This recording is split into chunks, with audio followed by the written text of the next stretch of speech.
Singson, binawi ang kandidatura sa 2025 midterm election.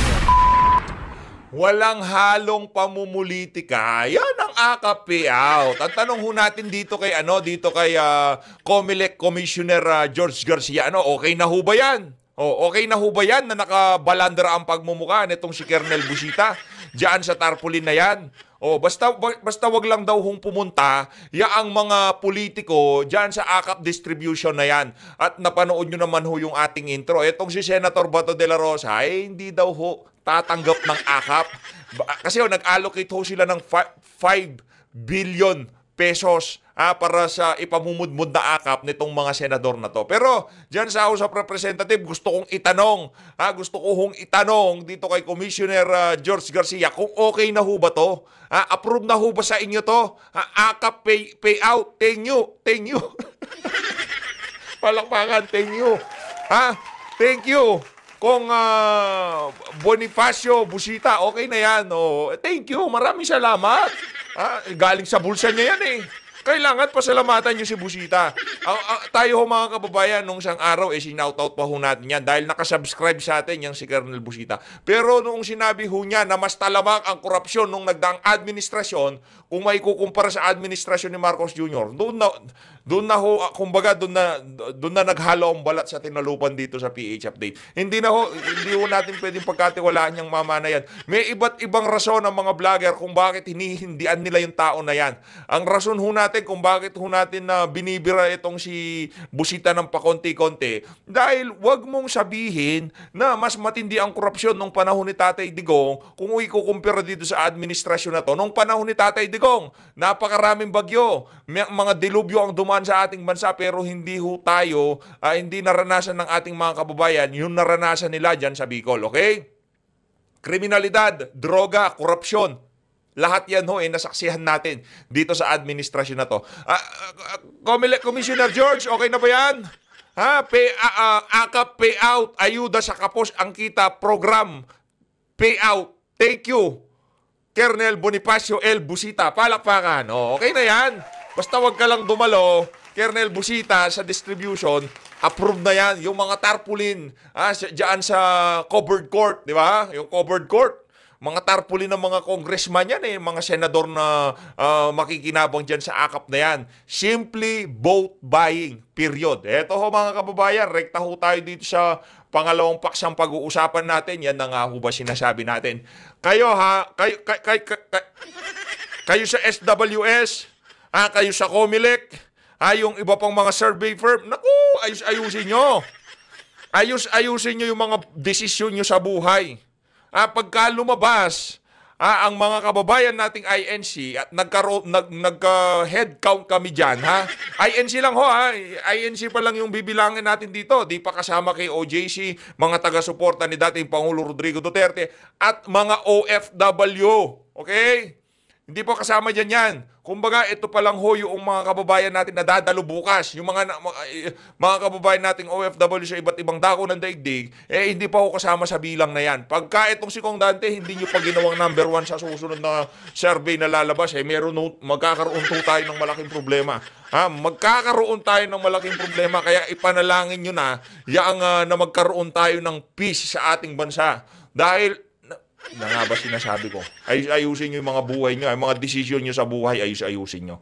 Eto ho, bago ho yan mga kababayan, ilagay natin dyan si Busita. Habang nagme-mega love shoutout ho tayo sa mga kababayan nating napakatindi kong sumuporta dito sa PH Update, no? Hindi ko kasi natin pwedeng hindi i-mega. Tayo ho kasi, pagka kahit ano pa yan, ina-acknowledge ho natin kasi yung mga extra effort para makapag-extra pindot-pindot para makapagpadala lang ho. Kahit magkano yan, pasasalamatan ho natin yan dito sa PH Update. Iba ho kasi pagka ina-acknowledge nyo, yung mga nag-e-effort para suportahan kayo, iba ho yun mga kababayan. No, iba ho yun, iba yun. Ito kay Jordan Kabiko, mega love shoutout. Maraming salamat, sir, sa pagsuporta sa PH Update at yung mga bagong member natin, thank you.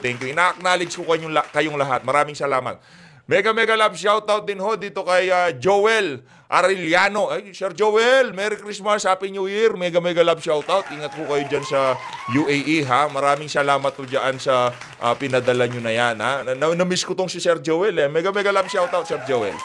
Mega mega love shoutout din ho dito kay Leo Vida De Villa. Maraming salamat ho dyan sa 2.80 Canadian dollars. Mega mega love shoutout. Mega mega love shoutout din ho dito kay OFW Barbers Life. Aba, barbero tong si Sir ha. Mega mega love shoutout sir. Maraming salamat. Pa-shoutout Lord, salamat sa 78k followers.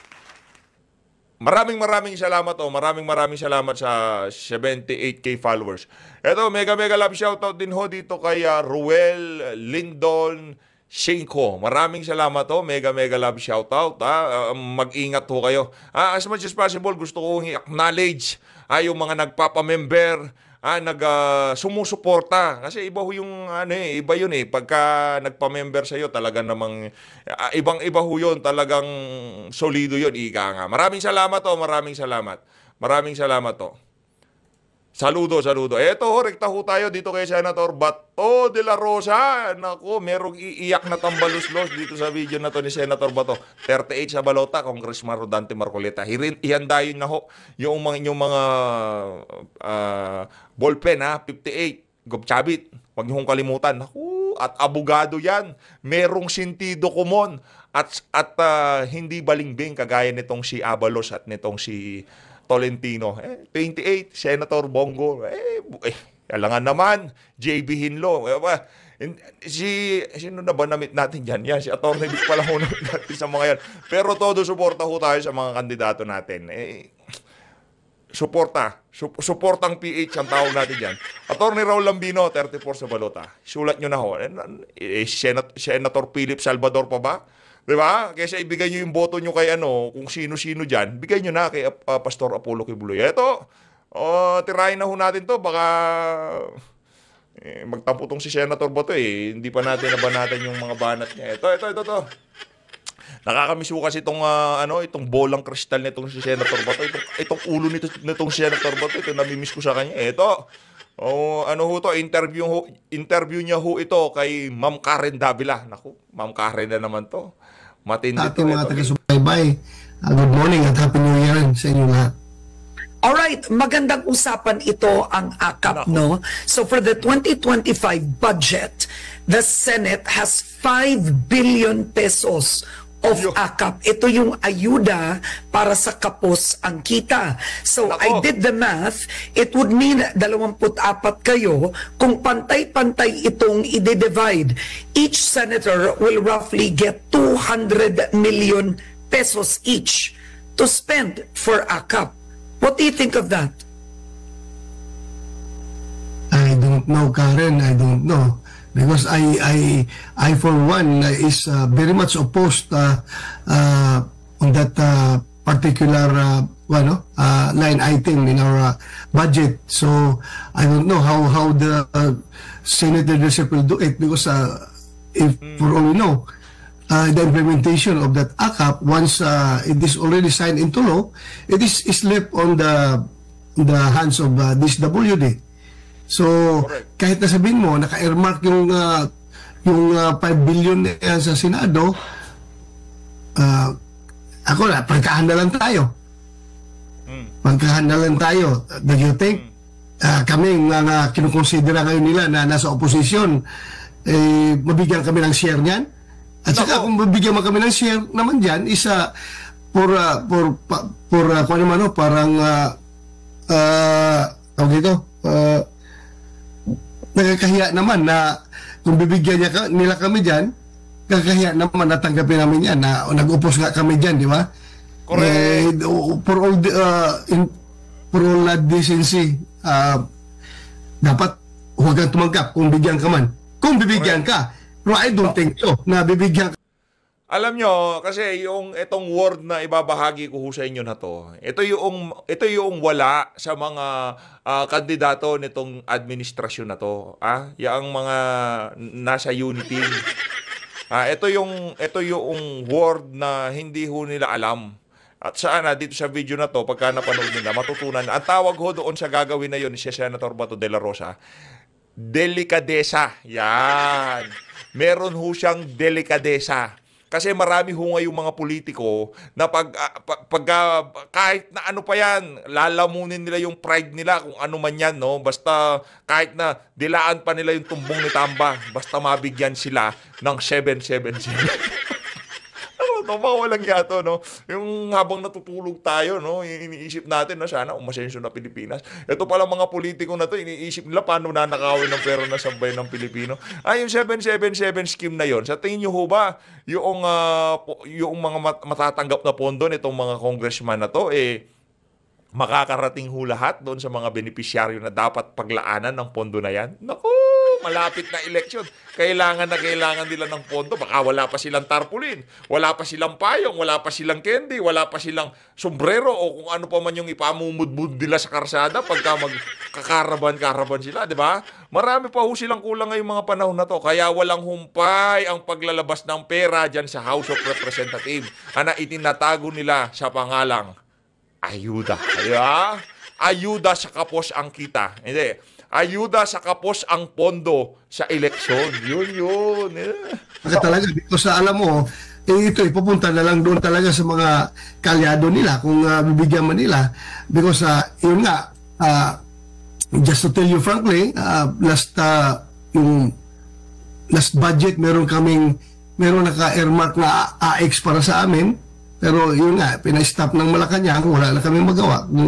Kung hindi kami bigyan, so sabi ng DSWD, sorry sir, wala na kami, hindi namin pwedeng ma-release yung AX na yung naka-earmark sa inyo dahil natigil. may instruction ng Malacanang na ihinto. So wala tayong magawa dyan. Hindi naman ho kasi kayo kaibigan nitong si Kokak. Nabibigyan lang ho ng nabibigyan lang ng otoridad na mamigay ng mga ganyang klaseng ayuda galing sa pamahalaan. Yun lang hong kahuthutan ng dila nitong si Kadiri, no? Nitong si Kokak ni Lisa, no? Yung mga, kunyari, ang si Barbers, ang si mga party list yan sa House of Representatives, yung kahuthutan ho nila ng dila yun, Kachokarat ho nila yun, di ba? Kaya sila talagang unlimited ho sila. Sky is the limit pagdating sa pondo. Ganun ho katindi yun, mga kababayan. Sorry na lang, Sen Bato. Mas okay yung sinasabi mo dito na kung sakaling bigyan man kayo, huwag yun tanggapin. Kasi nabahiran na yung pondo na yan, No, lahat ng mga kababayan natin, alam nila na ano yan, pang vote buying. No? At least, makita ng mga kababayan natin, yung si Bato de la Rosa, hindi tumanggap ng akap yan. Hindi niya ginamit ang pondo ng sambayanan para sa pangsarili niyang interes. Yun, isang snappy salute kay Senator Bato de la Rosa. Parang gusto kong magpakalbo pagka nakikita ko tong si Senator Bato. The implementation of the program is left entirely to the executive department. Okay, I think we should talk about this, no? So, I want my viewers to understand that AX and AKAP are two different things. So, number one, yung AX, ayuda rin po ito. Ang tawag dito, assistance to individuals in crisis situations. It's also a program run by the DSWD. Tas itong AKAP is ayuda para sa kapos ang kita. In effect, pareho po silang ayuda. So, are you trying to tell us that in the last budget, nagkaroon ng AX ang bawat senador? Magkano technically ang AX ng bawat senador last year? Hindi ko alam kung bawat senador, bawat senador ang meron. May AX ka. May AX kayo dapat. I was told na merong AX na para sa akin, but yun nga, hindi na-distribute dahil nga pinahinto. So, was it the DSWD who told you, sir, we cannot release AX that's for you because inutos ng Malacanang? Sinabi yun? Yes. So, okay. Ang AX kasi is meant for Oo. So AIX is meant for medical assistance, burial, transportation, education, food, financial assistance, other support services, which honestly speaking, I'm against ayuda being coursed or allotted for senators, but let's move on from that point of view. So Karen, let me Yeah. clarify this, ha.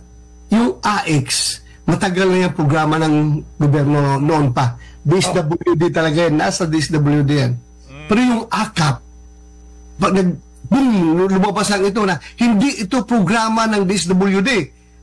Ito'y AKAP na kinreate ng House of Representatives. Sila ang gumawa nito for their own whatever. For whatever kung anong gusto lang gawin dito.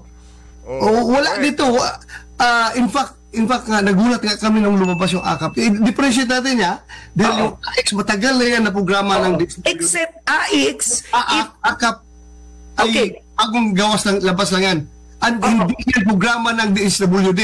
Ang alam ko dyan is talagang ginawa yan ng House of Representatives for their own consumption, whatever, kung ano gusto lang gawin. Pero DSWD pa rin nag-implement. Pero sa kanila yan entirely during 2024 budget, wala ang Senado dyan dahil hindi nga namin alam yan eh. Ngayon lang, pampalubag loob, siguro, binigyan nila ng 5K kung inalot daw allotted sa Senado. 5 billion. 5 billion. Grabe naman yung pampalubag loob na yan. Anak ng tokwa. Mga kababayan! Yung 5 billion, para ano lang ho pala yan, pampalubag loob lang ho nila. Pambira, ibang klase, kakapal ng mukha nitong mga tambalus-lus na to. Pero si Senator Bato, in fairness, yung mga senador ho nating sinusuportahan, tinayuan yan. Kinontra yung AKAP na yan. Kaya saludo ho tayo sa kanila. Pero dito sa mga, yung number 22, siyempre, Senator Bato, kahit kalbo yan, matindi yan. Basta kalbo, matinong tao. Wag ko kayong maniniwala doon sa kasabihan. Basta kalbo, matinong tao. Sino ba sa mga kandidato ngayon ng kalbo? Isa-isa itong si Senator Bato. Kaya kung naghahanap kayo ng lucky charm na senador, wag na kayong tumingin kung saan-saan pa. Nandyan si Senator Bato de la Rosa. Gawin ho natin siyang lucky charm sa Senado. Para pampalubag loob siguro sa Senado pagdating sa BICAM na hindi mag-oppose. But then again, I strongly oppose that particular item in the budget. Oo, okay. Now you're making good points. Magkaiba sila, matagal na ang AIX. But let's talk about AIX for just a minute here. But what you're saying is, by the DSWD saying, sir, hindi kayo pwede tumulong using your AIX kasi inutos ng Malacanang, then it means ang ayuda is politicized. It becomes discretionary kung kakampi ka ng gobyerno. Correct. Nag-start yun nung ako'y nag-imbestiga nung PDLX. Nag-imbestiga ako ng PDLX, yun na. Kinatop na ng DSWD, hindi na ako pwede makaabil ng AX yung naka-allot para sa akin, allotted sa akin, hindi na pwede daw. Stop na. So, you believe ang AKAP, alam ko hindi mo pinirmahan, hindi ka sang-ayon sa AKAP. Would you know ilan kayong senador ang hindi sang-ayon sa AKAP? I know also Senator Amy Marcos was concerned about AKAP, right? Ikaw, sino pa yung iba? Ako, Senator Joel Villanueva. Okay. Upo siya dyan. Hindi ko kasi makuha yung kung sinong hindi talaga pumirma doon sa BICAM report, hindi ko makuha. Pero yung stand namin, mga senador, was lalong-lalo na nung 2024 budget, not the 2025. Yung 2024 budget, parang feeling, ang the general sentiment was that feeling na isahan yung Senado. Kaya galit sila na ayaw, bakit ganito? May pundo. Tapos nagdagulat na lang tayo. Parang ganun ang feeling. Kaya nagbabatyag na lahat nung pagdating ng deliberation ng 2025 budget. Meron ho tayong balita, kakapasok lang. Matindi ho itong mga kababayan. Teka lang. Kakapasok lang ho na balita, no? Itong si Gob Chabit, Singson, Binawi, ang kandidatura sa 2025 midterm election. Nagkaroon ho tayo ng bakanting tatlong slot sa ating senatorial candidate. Tinanggal ko na ho dyan sa Gedli itong si Gob Chavit kasi binawi niya na ho. Ano ho bang kadahilanan? Binawi ni dating governor na si Chavit Singson ang kanyang kandidatura sa pagkasenador sa 2025 midterm election dahil sa health reason ngayong linggo, January 12. Magpagaling ka, get well soon na lang dito kay Gob Chavit, no? Sa totoo lang, susuportahan siya ni Tatay Digong, binawi ho niya ang kanyang kandidatura, anong magagawa natin, di ba? Get well soon, magpalakas ho kayo, Gob Chavit, dahil ito pilantropo to, mahilig hong tumulong, no? Marami ho siyang mga gustong mangyari sa ating bansa. Sa pagtakbo niya ng pagkasenador sa papalapit na election. Gayunpaman, wala ho tayong magagawa dyan. Meron ho tayong available na 3 slot na kung saan itong si Doc Willie Ong, ano ho natin yan, no? Kasama ho yan pero hindi pa ho natin binabandera yung pagmumukha ni Doc Willie dyan. Pero ilalagay ho natin yan. Hintay-hintay lang ho tayo, baka biglang may i-anunsyo si Tatay Digong. Ayaw ko naman na tanggalin ho natin yung ating mga ilinagay. Hayaan lang ho muna natin sa takdang panahon, pagka wala na talagang in-endorso si Tatay Digong, doon na ho natin ipapasok yung mga medyo nagugusto-gustuhan natin. Definitely, hindi ho dyan kasali yan si Colonel Busita. Tuloy ho natin ang ating video. Kakalungkot, no? Ano kaya nangyari dito sa kalusugan itong si Gob Chavit? Tuloy. Na binabantayan na yung AKAP na yan. Yeah. Now, do you believe ang AKAP? Because ang COMELEC said AKAP is exempted from the election ban. So, pwede mamigay ang AKAP, It's startling na. Pwede mamigay ang AKAP during the campaign period. So kung ikaw ay senador, you are a re-electionist, tatakbo ka, may akap ka, idadaan mo sa DSWD, how do you believe will that be used for vote buying, electioneering? Kailangan pa ba itanong yan, Karen? It is being very clear naman yan pagdating doon sa baba kung sino nakakatanggap niyan. Kundi, pumili ka kung sino gusto mong bigyan. Kung ito ipapasa sa may standard ang DSWD, di ba, na sinusunod, ito, pagbigay ng guwan ng politiko, pangalan doon sa DSWD, ito, dapat mabigyan. Validate ko noon ang DSWD. Sir, okay yan. Okay yan, pasado yan sa per hour standard. So, okay, bigyan. Pero, yung binigay ng pangalan ng politiko, yung recommended na receipt, mga botante niya. Sigurado yan. Hindi lang botante, baka mga leader lang, mga watcher nila doon sa presinto. So that So the system is the congressman or the senator will give the names to DSWD. DSWD then will give the AKAP. But in the end, yung binigyan, alam niya na yung kandidato ang pumili sa kanya. That is the worst thing that would happen. Pero ginagawa yan ng iba pero hindi naman nila lahat, hindi ko nila lahat meron kong alam na hindi rin namimili, basta tawag lang doon sa barangay kapitan o sa mayor kung sinong bigyan dyan o meron kayo dyan, bigyan niyo yung mga tao dyan, hindi nanggagaling mismo sa politiko.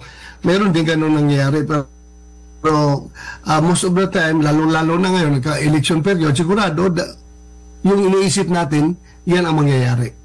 Because ang narinig ko, and these are from people who have actually received AKAP, no? Ang mga kasambahay na nakausap ko, yung iba, yung AKAP nila, niraraffle. Pangalawa, bago makatanggap ng AKAP, tinatanong kung voter ka ba, botante ka ba sa lungsod na to. Kung hindi ka boboto, wala kang AKAP. So that's why AKAP... If COMELEC is listening to all these issues, siguro it would be prudent on their part na ipagbawal talaga ang distribution nitong mga ayuda-ayuda na ito during campaign period. Ako I'm not anti-poor. Ang recipient nito ay yung mga mahirap talaga. Pero pagdating na to the point na magagamit ito sa election, then dapat COMELEC should be prudent enough to decide na ibawal ito talaga. Ibawal dapat talaga. Kasi malaki epekto ito sa isang ordinaryong tao na hirap makabili ng 1 kilong bigas. Pag mabigyan ka ng 3,000, 4,000, 5,000, malaking bagay na ito. At iisipin mo talaga kung sino yung politiko na nagbigay nito, most likely, it will influence your decision come election day. Talaga, because kaysa naman yung hindi nakapagbigay, hindi ka napansin, hindi ka bigyan ng 1 kilong bigas, doon na lang ako sa nagbigyan ng 1 kilong bigas. That's how... Yun ang problema natin doon, mga kababayan, kung minamahal, no? Yun ang problema natin doon. Kailangan ho talaga, ang akap na yan, mahihinto yan. At itong COMELEC na to, iniisip ho natin, sino pa ho ba kayang hinihintay nila para ipatigil nila yung buwisit na akap na yan? Ano na ho tayo, sa totoo lang na nababanas na ho tayo dyan sa ano na yan, dyan sa akap-akap na yan. Bakit hindi pa kaya ipatigil? Okay lang, pagkatapos ng eleksyon, ibuhos nyo lahat ng pera, walang problema. At least, nakakasiguro tayo na kahit paano, hindi nagamit yan ng mga oportunistang individual na tumatakbo ng pagka-congressman, senador, o kung anong position man yan sa pamahalaan. The poorest of the poor things So, dapat ipagbawal lang piling ito. Okay. All right. So just for the record, in case binigyan ka ng akap, no? Sa Senado, they release it. It's a whole other issue why COMELEC exempted it. But kung bigyan ka, will you accept it? Nako. Well, sabihan ko, yung liderato ng Senado na kuha na lang siguro, ibigay na lang yan doon sa ibang mga senador, huwag na lang ko isama dahil naskahiya naman, hindi ako pumitma dyan sa kuha pero ang maghirap naman, ang tawag ho doon, delikadesa. Delikadesa at wala ho niyan yung mga nakapaligid kay Tamba. Tanong. So kung ilan kayo na tatanggi sa akap, yung mga majority senators, they will be receiving more than 300 million pesos each. Grabe. Nasa kanila na yan. Kasi baka hindi tatanggap. So, yung tatanggap, lalaki yung cut nila. Lalaki yung share. Ganun talaga mangyari. How do you describe AKAP? What's the one word you would say about AKAP? Vote buying. Pambili ng boto. One word nga lang Hindi one sentence, corruption. Yeah. Nakaw. Ano pa ba? Tamba. Pambili ng boto yan. Ano pa ba? Ano pa ba isipin natin yan? Kung tutusin sana, kung out of the picture ang politiko dyan, totally let DSWD do it. That is government's money. That is people's money. Ibigay yan sa taong bayan. Then, without the presence of the politicians, without the politicians' intervention, okay, napakaganda sana. Sige, anyway, pera ng taong bayan, ibigay yan para makabigay, bili ng bigas. Bigay yan. Basta wala lang yung hand ng politiko sa likod. And the timing. That question, kung itatanong natin sa disability, kaya ba nila yan? Kaya ba nila yan? At the end of the day, magsusumbong ito mga congressman na ito, mga mayor na ito, sino mga politiko na ito, magsusumbong yan doon sa Malacanang. Bakit yung DSWD tinanggalan kami ng papel dyan sa aming allocation na yan, aming plan yan. So, alam mo na, very complicated ang sitwasyon natin. Okay. All right. So, let's move on from that. So, if you are offered AKAP, will you take it or not take it?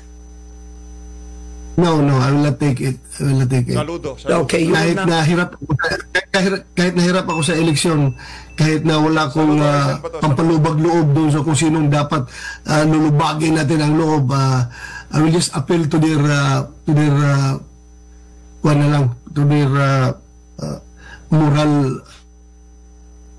moralities na wala akong maibigay sa inyo dahil ayaw kong sumali sa programa na inuupos ko. Kaya nga sinasabi natin, iba yung dapat consistent tayo. Walang irony. Iba yung sinasabi, iba yung ginagawa. Dapat consistent tayo.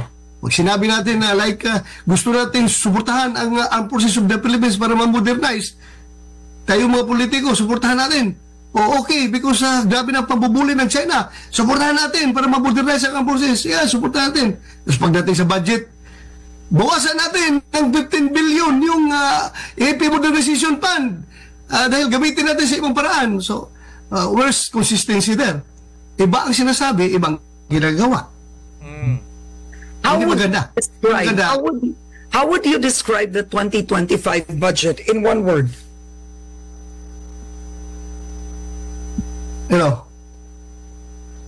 How would you describe the 2025 budget in one word, very quickly? The worst. The worst. The worst. Okay. Why is that? Just quickly, why is this the worst? Number one, yung sabi ng Constitution, dapat ang education sector ang makakatanggap ng napakalaking portion ng national budget. Pero lumabas after the BICAM na binawasan pa ang education at ang pinalaki yung DPWH. So, that's number one.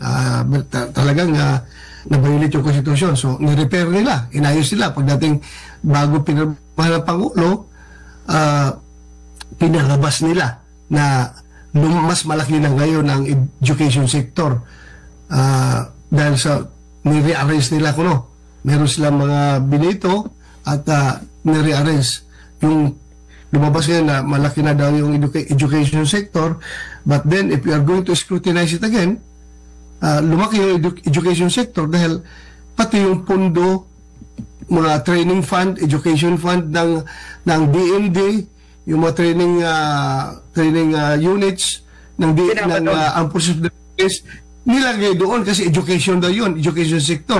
When in fact, classification nun is defense sector yun. Under the defense sector, tinanggal nila, nilagay doon para lalabas na mas malaki ang education sector. Pero, sige lang, andyan na yan eh. That's water under the bridge. Dahil napirmahan na yung Right. GAA. Andyan na yung GAA. So, moving forward, ang lang natin, implement. Okay, now, before we go, I want to ask you about the restructuring of the National Security Council. The NSC has already said it does not indicate any kind of rift between the President, the Vice President, the country security sector. Wala. Pero what do you make of the reorganization of the NSC that the Vice President Sara Duterte, was removed from the NSC? Maybe they find it uncomfortable convening the National Security Council with the Vice President around. So, tinanggal nila. So, discretion nila yan. Hindi naman yan nakalagay sa konstitusyon natin na talagang andyan yung Vice President. So, ayaw nang nila. So, they can do everything. The Chief Executive has the power to reorganize all the departments and the offices under the executive branch. And I think if we go back also, I mean, you would remember this. Former President Rodrigo Duterte also removed Vice President Leni Robredo from the NSC, right? Or meron? Correct. Tinanggal ba? Parang gano'n na, parang tinanggal. So, it's entirely at the discretion of the President kung sino paano nila i-compose, reorganize ang NSC. So, nothing new? Nothing new. Ang ko lang dyan, ang sayang lang is yung former presidents tinanggal nila. Yung Vice President, yeah. Nagawa na yan noon, di ba? In the case of Vice President Leni Robredo. But yung former presidents, I don't know kung nagawa na yan noon because pagdating kasi sa security aspects. Napaka-valuable yung inputs na pwedeng ibigay ng mga former presidents sa sitting president to the current president. Kumbaga itinapon ng administrasyon na to yung napakagandang oportunidad na maibigay ng mga dating presidente yung kanilang mga punto de vista, yung kanilang wisdom sa mga nararanasan natin sa mga darating pang problema sa ating bansa. Ayaw nitong si Marcos Jr. Insecure. So always mga kababayan, maraming salamat po sa pagsuporta sa PH Update. Mag-ingat po kayong lahat, no? Lalo na